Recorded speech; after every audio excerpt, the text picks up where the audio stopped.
Hey loves, so I'm back with another makeup tutorial and I have no idea what to call this because I had no idea what I was doing. I was pretty much doing my makeup today and then I was like, you know what, let me film it because again, I do my makeup pretty much like on a daily basis and it's just kind of obvious to film myself doing it.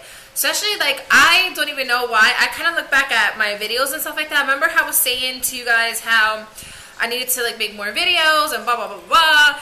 I'm looking back at some of my videos, and it's no wonder why I don't understand why I did disappear, considering I did my makeup every day when I go out and do makeup for, like, clients, or even when I worked at a makeup store. I did my makeup pretty much every day, so for me not to have tutorials up, it just doesn't make sense. So I was doing this eye, and then I was just like, you know what? Let me film this. I have no idea what to call this because I really didn't have anything planned. I'm assuming I can call it like a fall look or just like a, I don't know, because we have like these orangey lids. And I don't know like what to call it, guys. I guess just a makeup tutorial using the chocolate palette because that's what I did today. I finally pulled out the chocolate bar and I'm like super happy and super excited because I really love everything about that palette and I thought I would share it with you guys today. So I don't know, maybe we'll call it pumpkin spice or pumpkin muffin. I don't know because I don't know. I think I'm going to call it like more of like a fall look because it is kind of like fallish colors. And I think I'm really going to call it pumpkin spice because I have like that orangey lid. We have some warm browns and that's pretty much it. I did have two different lip combinations, but the first lip combination, I was in love with it when I looked at a picture that I had. I had worn it and I thought it was nice in the picture, but then once I started filming it, it just didn't look right and I was just like, you know what, there's some people that aren't going to feel like a bright lip with a crazy intense eye, so I'm just going to tone it down, and I actually love the way the nude lip looks, so that's pretty much it. Oh, by the way, during the video, I think I shown myself using the, sorry, I'm like trying to come close, using the, I don't know, there was something I'd use, oh, the Revlon DNA concealer, and I don't know what happened, but you can probably see it just a little bit. It looks a little bit dark under my eyes. I don't know what happened, but it just looks really weird. I don't know. I'm just not a fan of that concealer now.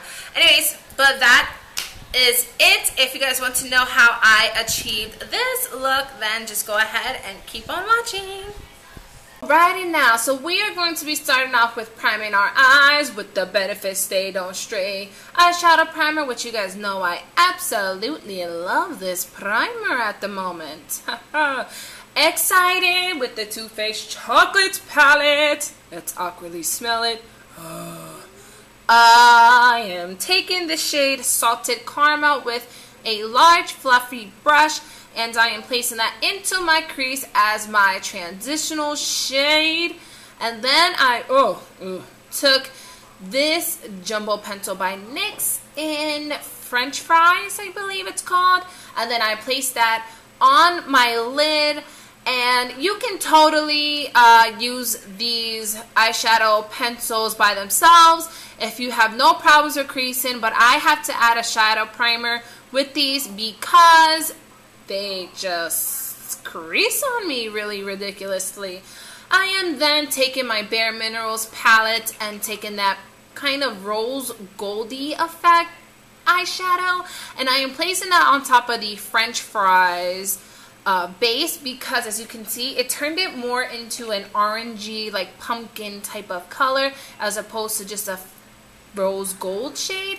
And I'm making sure that I'm packing this on because since the French Fries base is really sticky, it can like super grab onto the shadows and make it a little bit patchy, so I had to like really pack it on little by little.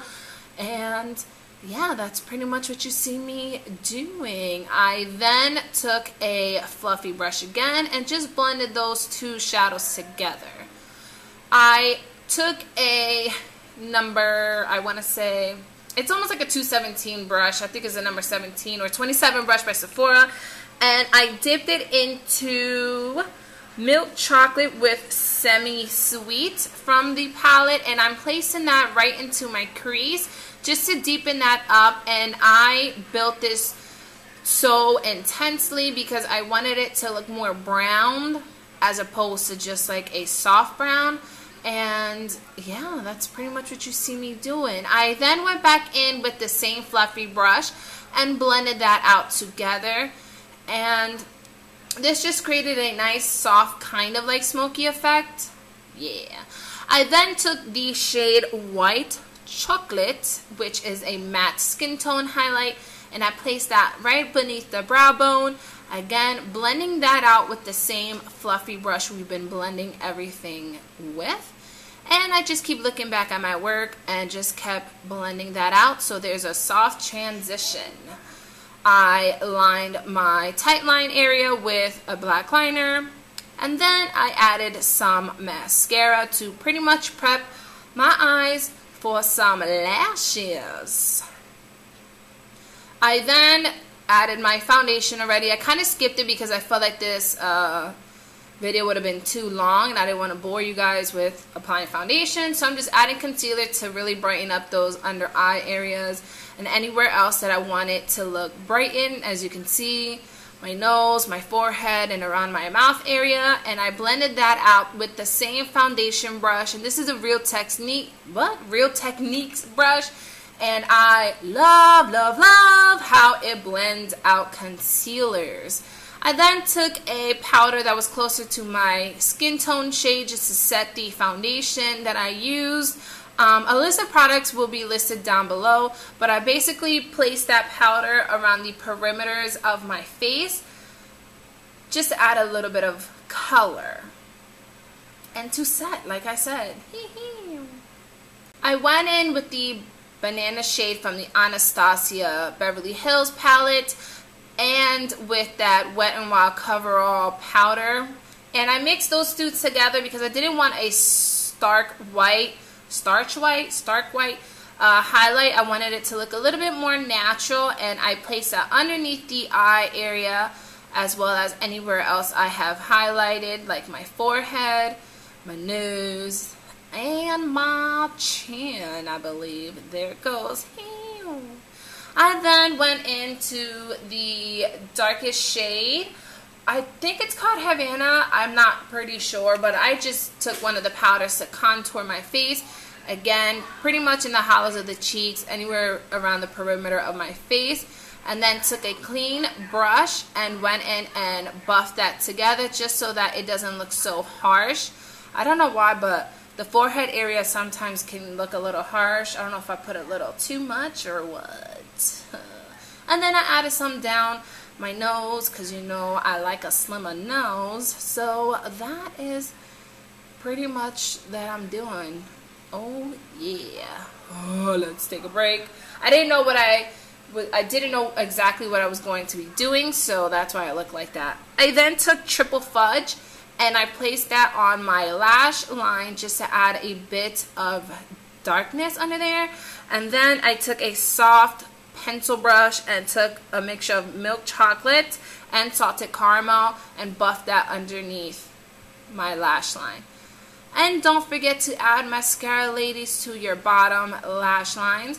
Mascara on the bottom lash line just pretty much ties everything together. And I took the They're Real this time for the bottom. I don't know why. I think I wanted them to look a little bit spidery. I then added a Rimmel London Scandaleyes eyeliner into the waterline, which is a nude eyeliner, and I wanted this because I wanted it to open my eyes as opposed to closing them off. I don't know, I just like how bright it made my eyes look. And then I took a mixture of these two NYX blushes, which is called Wonderlust, and I forgot the other one. I took the pinkier shade and I actually placed that on the highest part of my cheeks, as you can see, and then I took the more peachier shade and I applied that towards the apples, and then I mixed them together just so that there's an easy transition. I don't know, there's something about that look I really enjoyed. I like the peacher into the pink. It was a nice ombre-ish effect. I don't know. I liked it. And then I'm taking my favorite Bare Minerals highlighter and did a little dance for you and did an awkward face. I don't know what I'm doing. And then I added that highlight to the highest point of my cheekbones. I sometimes throw it underneath my brow bone just to add a little bit of lift. And then I took the same highlighter and added that into the inner corner of my eyes to really open them up.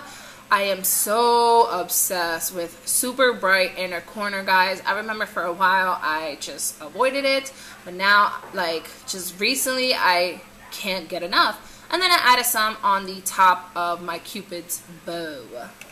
I took the Urban Decay Streak lip liner and I lined my lips with that. As you can see right here, I basically just lined it and filled it in just a little bit. And then I took Bite Beauty's lipstick and Centifolia, which is a gorgeous color. I love this color. And I placed that right on top. I thought this would look nice because in a picture, it looked really pretty together. Well, not those two lips, but the lip with this look, as you can see. This is what it looks like with the more corally-ish type of lipstick. I thought it would look nice. It does in pictures, but I felt like it was just a bit too much. I don't know, something just weirded me out about it. I just felt like it was too much. So then I went back in and added whatever concealer or foundation that was left on my brush after wiping it off because, you know, brighter colors tend to stain. So I took NYX's lip liner in pink beige or nude beige. Once again, I will list it down below. And I aligned my lips, as you can see. And then I took this CoverGirl lipstick, which is so nice. It is my absolute favorite nude at the moment. I think it's called Creme Brulee or something like that. I don't know. Listed down below. And then I topped that off with NYX's Butter Gloss in Creme Brulee for sure. As you can see, this combo is to die for. It is just like a really pretty pinky, peachy, I don't know, it's just a creamy looking buttery nude lip combo, and I love it. And I felt like, yeah, I felt like it was so much better. Go ahead and set your face and let that bad boy, oh, what's going on here? Oh, kept spraying my face. I think I felt a little powdery because I put a lot of powder on today. But go ahead and let that bad boy dry up. And this is the look. I totally love it with a nude lip a lot better just because of the eyes are so loud and the cheeks are a bit loud. But yeah, I truly enjoyed the nude lip gloss. I feel like more people can get away with this and more people feel comfortable with this look. And I don't know, I fell in love with it. But yeah, leave your comments down below. Make sure you give this video a thumbs up. Make sure to enter my last giveaway, guys, because it's still going on. A link will be down below. And that is it. Thank you guys so much for watching. Mwah!